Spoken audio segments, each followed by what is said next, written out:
Você já imaginou o Brasil sendo referência em tecnologia, tipo ter um Vale do Silício, mas só nosso? Só que assim, com uma cara de Brasil mesmo, de Brasilzão? Vamos pensar junto?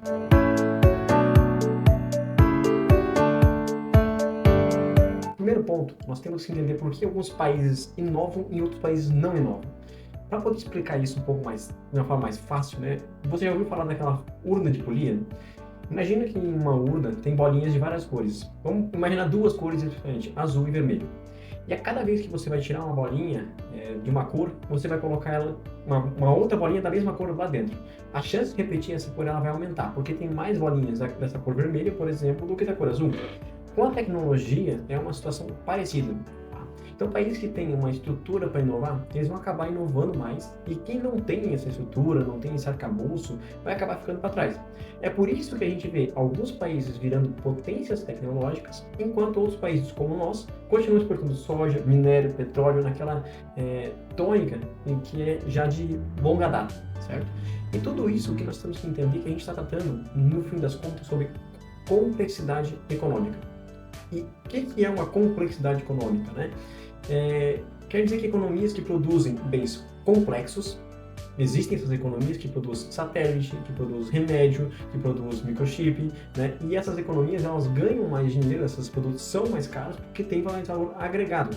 E isso acaba gerando maior renda per capita para a população, que é transformada, né, pela produtividade.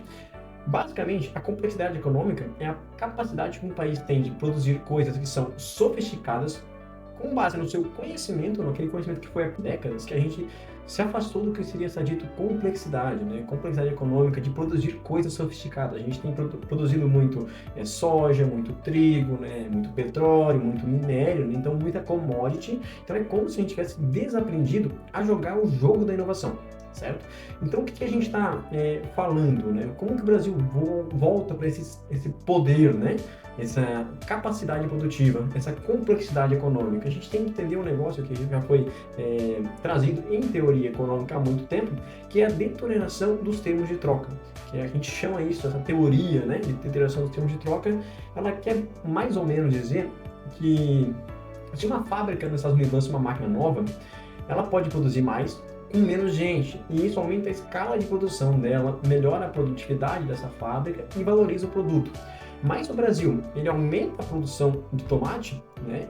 Sem que haja um aumento na demanda por tomate, vai acabar baixando o preço, né? E o tomate, ele não é um exemplo, né? Mas ele não tem uma demanda que ela, quanto menor o preço, maior a compra, né? Então, a gente não consegue escalar uma produção de tomate como se escala uma produção de nanochip, por exemplo, né?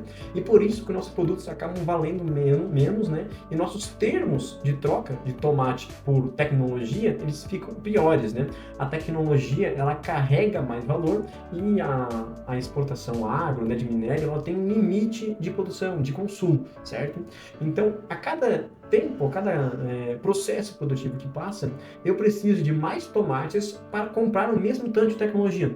Porque a tecnologia, cada vez que ela existe, uma nova tecnologia, que existe a superação tecnológica de inovação, né, ela acaba aumentando o preço. Mas o tomate costuma-se, né, ter um preço estável ao longo dos tempos, corrigido pela inflação, certo?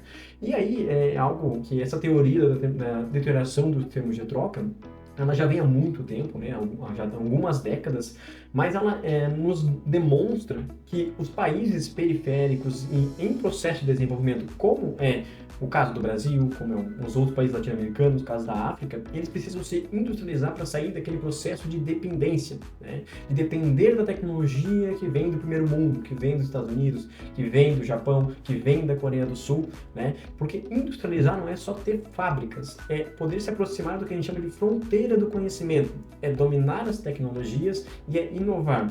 O Brasil, em alguns períodos da sua história, já esteve nessa fronteira do conhecimento. Durante a Era Vargas, é um exemplo muito grande, né? Que o Brasil começou a construir um caminho de parar de importar produtos para começar a fabricar aqui internamente. Então, ali naquela época, né, a gente teve um processo de nacional desenvolvimentismo, onde se surgiram estatais que investiam em energia, investiu em aço, investiu em petróleo, Petrobras dessa época, mais ou menos, né? A indústria, nessa época, durante a Era Vargas, ela chegou a representar quase 30% do PIB, né? E hoje ela representa em menos que 12%, né?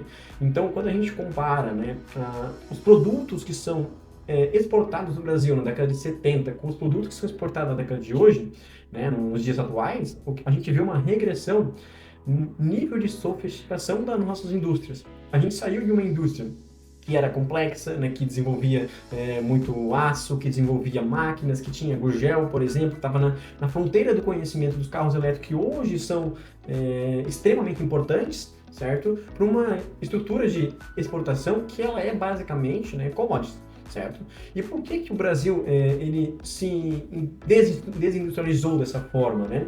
Tem muito a ver com as escolhas políticas, né? E também com um desmonte de políticas, certo?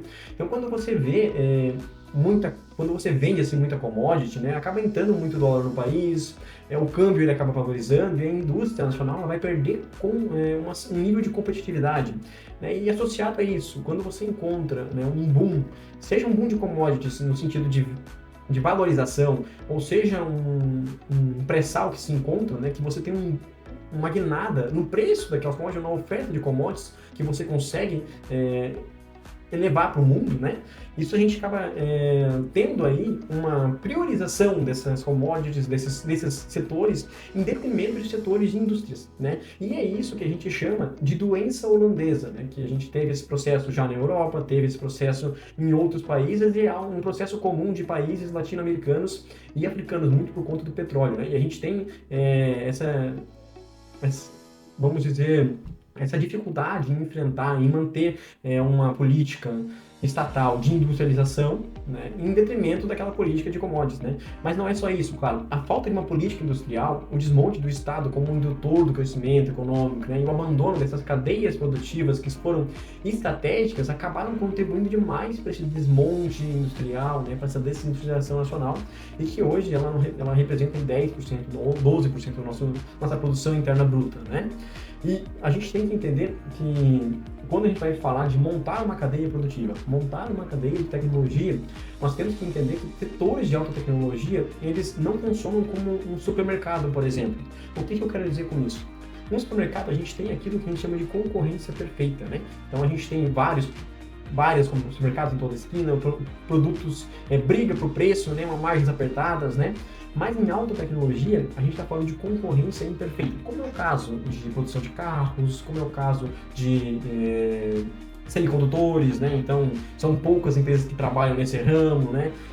São empresas com alto investimento, então tem uma barreira de entrada muito forte, tem que ter um conhecimento acumulado, como é, por exemplo, o caso de produção de aeronaves, né? Então não dá para competir com essas empresas que já são players no mercado, que já estão impostas ali, sem ter uma proteção, sem ter um planejamento, né? E quem já chegou lá hoje em dia protege as suas empresas com subsídios, com compras públicas, com acordos internacionais, não vende as suas empresas, não existe a privatização dessas empresas, pelo contrário, a gente vê hoje um cenário de reestatização de várias empresas importantes, tanto isso na Europa quanto nos Estados Unidos, a gente já começa a observar esses cenários, né?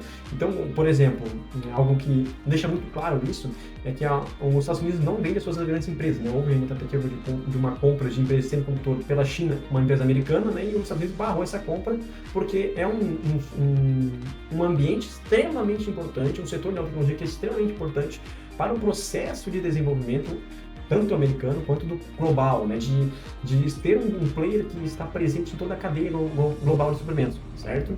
E qual que é o papel do Estado, né, em reindustrializar o país, né? E o que a gente chama ali, como que fazer isso, né? Primeira coisa, não dá pra gente esperar que o mercado ele vai resolver essa incongruência sozinho, né? O Estado ele precisa atuar como o que a gente chama de indutor do desenvolvimento, né? Ele vai dar o caminho das pedras. E para isso ele precisa de algumas coisas, além de apostar em setores estratégicos, ele precisa ter o que a gente chama de tríplice hélice da inovação, né? O que é essa tal de tríplice hélice da inovação? O primeiro ponto é um Estado criando políticas e financiamento, né? São as universidades produzindo o conhecimento que será aplicado na prática para essa indústria e as empresas transformando as políticas e o financiamento que o Estado está ofertando, o conhecimento que veio da universidade, né? Transformando isso numa inovação real, né? E isso já deu certo em vários países, né? Então, no momento, a gente tem que entender que é a partir desse papel, a partir desse start, né,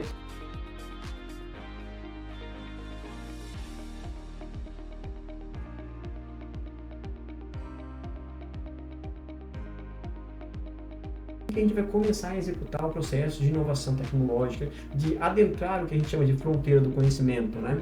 E quais setores que o Brasil tem como uma possibilidade, uma vantagem comparativa em relação a outros países para desenvolver as suas cadeias produtivas, né? O primeiro é que a gente tem que entender que a criação desses produtos que são extremamente complexos, né, ele vai exigir que as cadeias produtivas, essas redes produtivas, elas sejam extremamente integradas, né, com redes que elas vão de empresas nacionais a empresas globais que elas trabalhem junto, né? E o Brasil ele tem potencial em várias áreas, tanto em setores que a gente chama estratégicos no sentido de soberania nacional, quanto de vantagens comparativas, né? Um exemplo de um setor que seria um setor para soberania nacional é o exemplo de fármacos, claro, para além da pesquisa na Amazônia, por exemplo, né? Mas no fármaco a gente viu no processo da pandemia em 2020 uma dependência de produtos, né, de suprimentos do exterior quando a gente poderia fabricar isso, né? Então a gente tem essa dificuldade e o fármaco se torna um setor estratégico para isso. Outro setor que seria estratégico, o Brasil tem uma grande vantagem, é no setor de energia renovável, né? Então, como o exemplo da biomassa, um exemplo de energia que é feito energia renovável, hoje 8% da matriz energética do Brasil, ela vem de energia renovável, né? E é importante entender que quando a gente fala de cadeia em rede produtiva, ela vai além do item final, mas também na cadeia que isso gera. Por exemplo, quando a gente vai fazer uma extração de minério, também tem quando elaboração de uma cadeia produtiva para o processamento desse minério no Brasil que transforma em outro produto, né? E que esse produto vai se transformar futuramente em um exemplo, um computador, né? Então a gente está falando desse tipo de cadeia produtiva que vai desde o processo preambular até o final da cadeia produtiva, né? Até o consumidor final. E também outro setor que a gente pode elaborar muito é a tecnologia agroindustrial, né? Então, como implementos agrícolas, ou outros tipos de cadeias produtivas que elevem a produção da nossa agroindústria, né? Então, a gente também tem essa parte de minerais estratégicos, né? Para formar bateria, para formar eletrônico, né? Para processar ouro, por exemplo, né? Mas precisa coordenar isso, proteger o que é estratégico, estimular a inovação e retomar essa industrialização com inteligência, né? E nós temos que entender que a educação ela vai vir depois da indústria, né? Essa educação, para a gente conseguir fazer isso, atingir esse nível de conhecimento, ela vai vir depois de nascer essa indústria. Por quê? Porque a indústria ela gera demanda por educação e quando a economia, né, ela precisa de engenheiro, ela precisa de programador, ela precisa de técnico, a educação vai se adaptar a isso. A universidade vai buscar formar técnicos, formar engenheiros, formar programadores, né? E sem indústria, a gente vai acabar formando um pessoal qualificado que ou vai imigrar esse conhecimento, né? Essa qualificação para uma outra nação, ou vai acabar trabalhando num outro segmento, que não é aquilo que ela se propôs enquanto estudante, né? A gente brinca muito, engenheiro que virou Uber, mas é porque a gente não tem vagas qualificadas, porque a indústria ela não está carente de engenheiros, né? Então, o que a gente tem que entender desse cenário completo, né?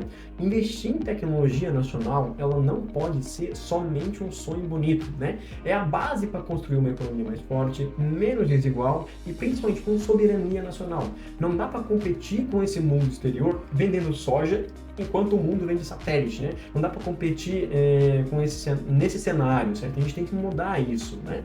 E aí eu te pergunto, você acha que o Brasil tem chance de virar esse jogo e se tornar uma potência tecnológica ou a gente já perdeu o bonde da história? E aí, comenta para nós.